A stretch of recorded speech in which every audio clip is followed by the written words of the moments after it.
What always amazes me about the internet is the regularity of all the outrage that's going on. Literally can't go a week without some new thing that people are declaring the worst thing to ever happen to them.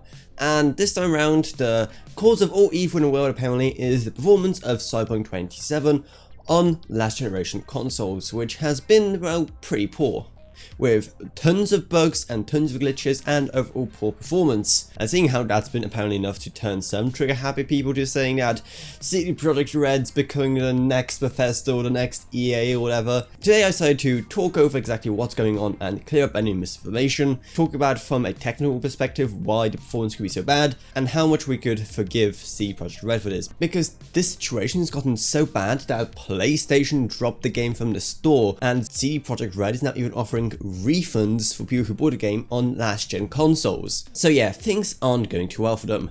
So let's analyze why. So the main problems people criticize are of course the terrible performance and a huge amount of bugs on base previous gen consoles, so the Xbox One and the PS4, though people are also reporting similar issues on all previous gen consoles, not just the base models. And on paper, poor performance would kind of make sense, right? I mean, it is a very clearly current gen game with some absolutely amazing visuals, and it may as well be one of the visually best games of 2020, if not the best game of 2020 visually. So I hate to be that guy, but if you did expect to play a game like this on a console that's 7 years old at this point, I mean, honestly, what were you expecting? Of course it won't look its best. However, CD Projekt Red had quite a few things going against them in this whole thing that made this whole situation a bit So firstly, how on earth could you even make a game as advanced like this run on such old hardware? The solution every developer goes to is of course to lower the quality of the game with lower poly models and also less detailed textures, and of course if need be also reduce the resolution, which makes the whole thing look a bit blurry but it will at least run at an acceptable frame rate. The issue is that they have to drop the resolution so much that some people are reporting resolutions that are closer to 720p than 1080p, and decreasing resolution on consoles is truly like the last resort, because consoles don't have such intricate technologies for reducing the resolution like DLSS on Nvidia graphics cards on PC. Because if you have an RTX card and use DLSS in a game, what it basically does is it renders the game at a low resolution and then uses the tensor cores on the GPU, basically just uses fancy modern AI to upscale the game to your given resolution. The issue is that of course you don't really have that on consoles, both current gen and previous gen, so the decrease in resolution will look bad no matter what. And sure, they could have reduced the poly count a bit further and maybe boost the resolution a bit, but that's just kind of delaying the issue, and as that, no matter what, you simply can't condense so much onto such an old console without it looking like complete garbage, especially since scene complexity and resolution are the only things that impact performance. Things like AI, physics, post-processing, they all also require quite a bit of processing power. And things like physics or AI, you can't really skim on. You can't really make the AI dumber, because then it's not just and graphical improvement which can live without, that's actually impacting gameplay.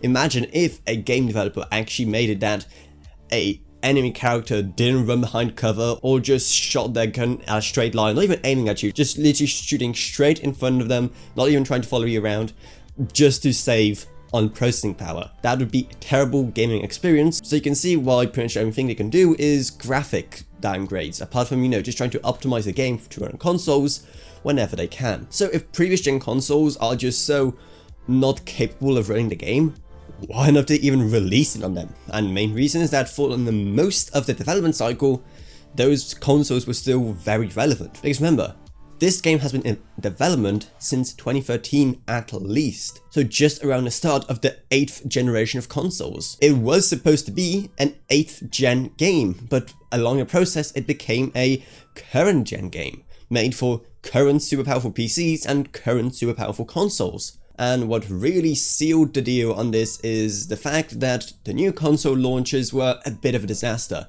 with both Microsoft and Sony struggling to get supply out, which made it that the consoles that were actually capable of running this game and containing its majesty just weren't making their way into people's hands. And I think it's pretty clear that that's kind of what CD Projekt Red's strategy was. I mean, when they delayed the game to November, the timing was just too perfect. It was supposed to be a launch title for the new generation of consoles, which is a great plan and all, but if not for two things. One, them delaying the game again, but two, even with the delay, that didn't really buy enough time to have enough people pick up the new consoles.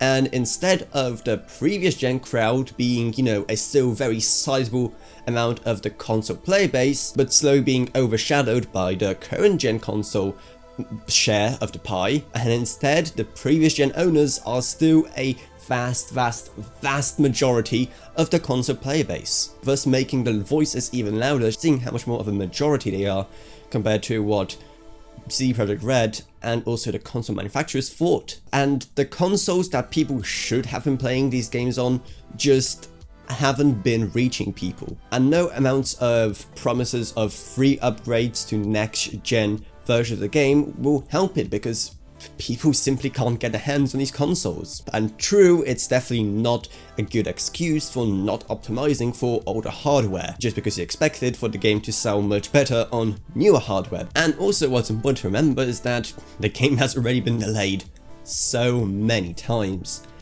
Delaying it again could have been another huge blow for CD Projekt Red. They already had so many people throwing a tantrum, cancelling the pre-orders because the company can't keep the promises and can't keep the release dates, so they definitely didn't want to do it again. And this final delay could have been the most devastating one for them so far. Why? Because if they delayed the game again, which was already supposed to come out on the 10th of December, then they would have most likely missed out on the Christmas season.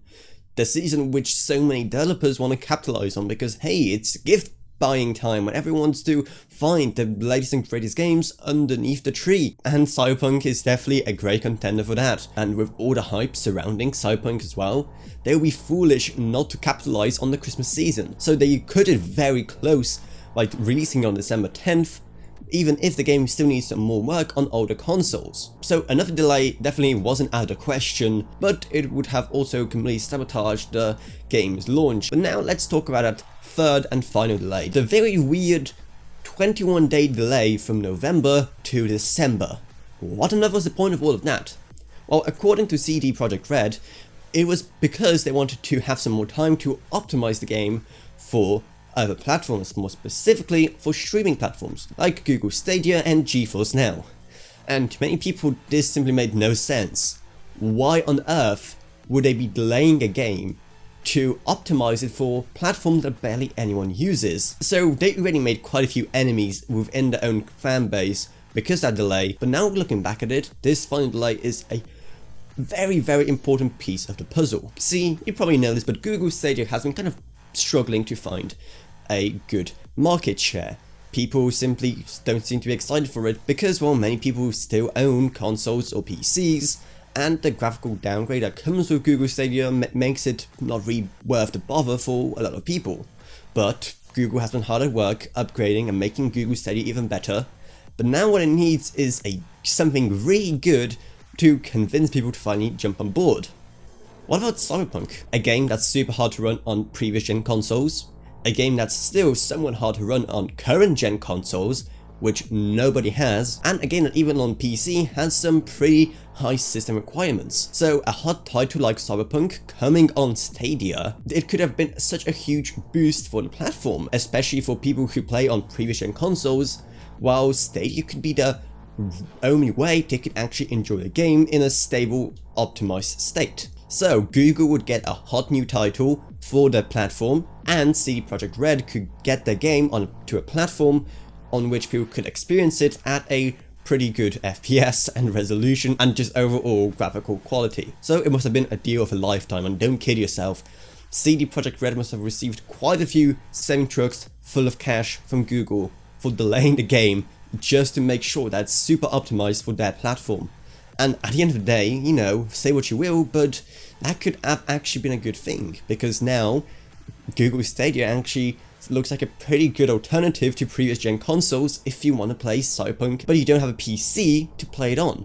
And yes, they could have always done more, but come on, the game has been delayed several times, it has already been in development for ages, the staff already had to work overtime, which really isn't as big of a deal as so many people make it out to be. Like, yeah, they had to work a few extra hours and get compensated for it. Scary, I know. So yeah, those are, as I see them, the main reasons why the console versions came out like that. Definitely one thing to remember is they had so many things going against them. The poor launch of the next generation consoles and trying to make the game in time for the Christmas season, and everything just came together to make those last few months a real almost death spiral for them, and pretty much no matter what choice they made, they would have made a bad one. That's the thing. So I think they simply just went with what's the lesser of all evils.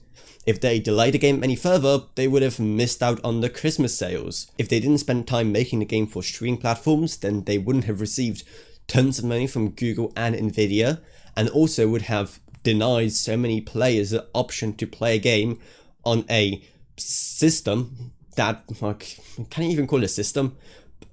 Whatever, a system/streaming service that's actually capable of playing the game. So I think that what they did is simply what was the lesser of all evils for them. They were really in a tough situation, and I gotta say that if I did have the game on console, I probably wouldn't take the refund, because people who are so fast to just complain and rant online about the bugs and instability of the game on console, they don't strike me as the people who are really there to re-enjoy and savor the gaming experience behind the game. It's incredible story and great and fun gameplay. So that's why I wouldn't take the refund if I had the option, because the game behind it is still absolutely fantastic, and I really don't want to punish the developers more than people already are, just because they were stuck in a situation. I'm not saying that games should come out with bugs on consoles. I definitely think that developers should do everything in their power to make